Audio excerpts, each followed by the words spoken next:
Part 27. He's alive and started the final fight.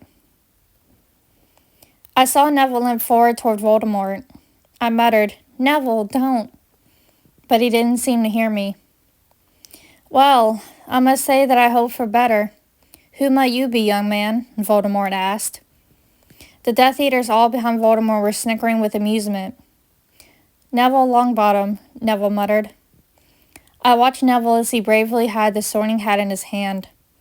I saw Bellatrix snicker with pure cruel amusement, and all I want is for that bitch to eventually die already. "Well, welcome, Neville. I'm sure we can find a place for you." I heard Bellatrix mutter sarcastically, "Someone has to do the washing." The Death Eaters agree as Voldemort looks back at them for a second, but then he turns back to look at Neville. Now, Bellatrix, let's not underestimate our young friend. By stepping forward, he lives to see another day. I sighed as tears welled up in my eyes as I felt Mr. Weasley lay his hand on my back for support, and Ginny grabbed my arm. All of us on this side were feeling the pain, especially for Harry. All eyes were on Neville. "I'd like to say something," he turned to us.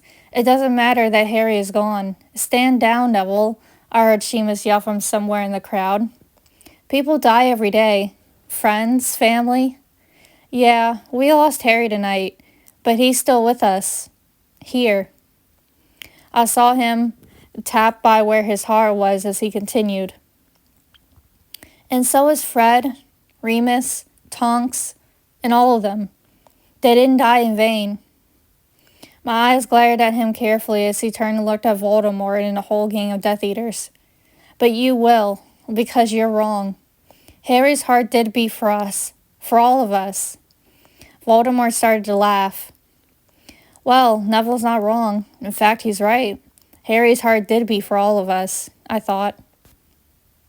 In a flash, I saw Neville bury his hand in the hat, and he pulled out the sword at Gryffindor. In an instant, Harry jumped out of Hagrid's arms as Draco tossed his wand at Harry, calling his name, and Harry caught it.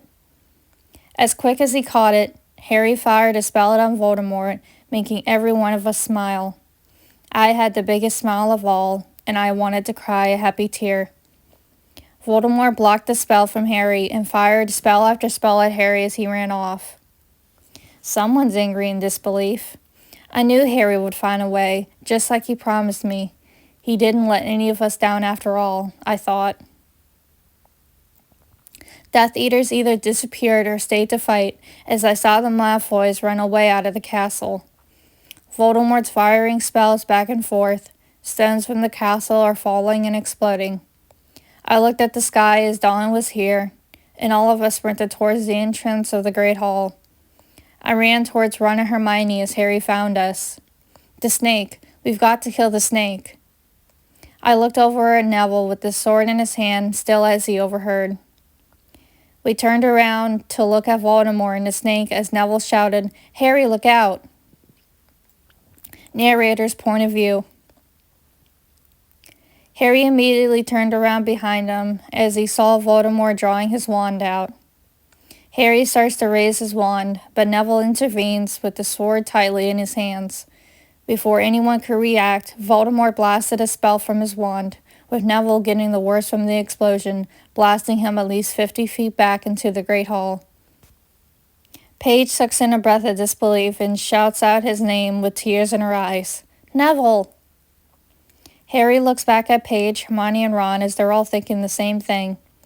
Members from the Order of the Phoenix all fire back with spells in the entrance hall, echoing the sounds of explosions.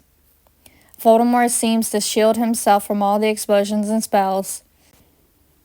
"Harry, run! Kill him!"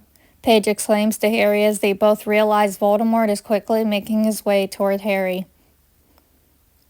With the wand in his grasp, Harry nods his head and runs towards the staircase, trying to attempt to separate Voldemort and the snake from everyone else. Harry makes his way through the rubble and bodies on the staircase. Voldemort fires at Harry with the snake by his side. Pieces of the marble tumble down upon Harry as he flinches and fires back once he gets to his feet. Harry keeps trying to fight with spells, but only to have Voldemort ward him off easily. With each step and each fire, both firing back and forth, each pair of eyes darting closely at the other. With luck, skill, and pure instinct, Harry seems to block the spells that Voldemort fires his way. He seems to stumble, but finds his way to fire again as one of the spells fired from his wand skittered his way down the steps and hit the snake. Harry notices that Voldemort is getting angry as Harry fires again to try and strike the snake for himself, but Voldemort quickly fights back with one that backfires Harry's spell. Harry closes his eyes to shield himself, but when he opens them, he sees a cloud of smoke and notices that Voldemort is gone and appears on the top of the stairs. Harry turns around as Voldemort fires at him, in which Harry fires back and connects the two spells. Harry fights against the best he can, even though Voldemort's spell is stronger. The snake hisses as it gets closer to Harry, as Harry stares at the snake and Voldemort. Not being able to fight it much longer, he uses the strength he can to break the spell as it shoots off at the ceiling. The ceiling caves in as pieces of debris fall down and on the snake. The snake manages to slither its way out as Voldemort vanishes and reappears where Harry cannot see him. As a reaction, he uses his wand to send some of the falling debris to Voldemort, but Voldemort acts instantly as he puts his hand out and makes the pieces of the debris vanish. He then turns his hand up and sand runs down to the floor. Stunned, Harry glances at Voldemort as the snake is by Voldemort, and Harry fires toward them and immediately dashes to the edge and leaps into the air as he falls onto the floor below the staircase. As Voldemort sees Harry down below, he flicks his wand, sending the floor around Harry to explode. Eyeing a door, Harry flees towards it with Voldemort tailing closely behind him. A few brief moments later, Voldemort and Harry continue to fight as Voldemort fires another spell at Harry as Harry stands on the bridge, making the walkway he stood on fall. Harry stumbles and falls down below. Voldemort whips swiftly towards Harry as Harry gets to his feet to run towards a doorway he sees. But Voldemort stops him in his tracks as Voldemort uses the fabric of his robes to extend and circle Harry's ankles, arms, and neck. Harry looks as he watches Voldemort and as he pulls him closer to ask a simple question. Why do you live? Harry stares at Voldemort as he responds, because I have something worth living for. Voldemort uses the Elder Wand on Harry once more, but ultimately in disbelief to Voldemort, a crack appears and expands on the wand. Voldemort watched closely as the crack began to get larger within the wand, expanding in the wand. Voldemort simply watches, almost in a gaze, as Harry gazes upon Voldemort and the wand as well. Voldemort seems to appear to almost feel betrayed, as, after all he's done, the wand still isn't in his full power. But he doesn't know what Harry knows. He doesn't know that the wand is technically Harry's. Voldemort's fabric begins to loose its grip slightly on Harry as Harry finds a way to wiggle himself free enough to be able to use his wand. The wand lashes in a quick motion, getting Voldemort's face on his cheek. Voldemort glares at Harry, and a drop of blood drops along the fabric in Harry's wrist. Voldemort reaches his hand to his cheek, realizing the blood is his.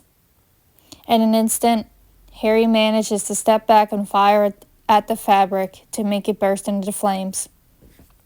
Stay tuned for more.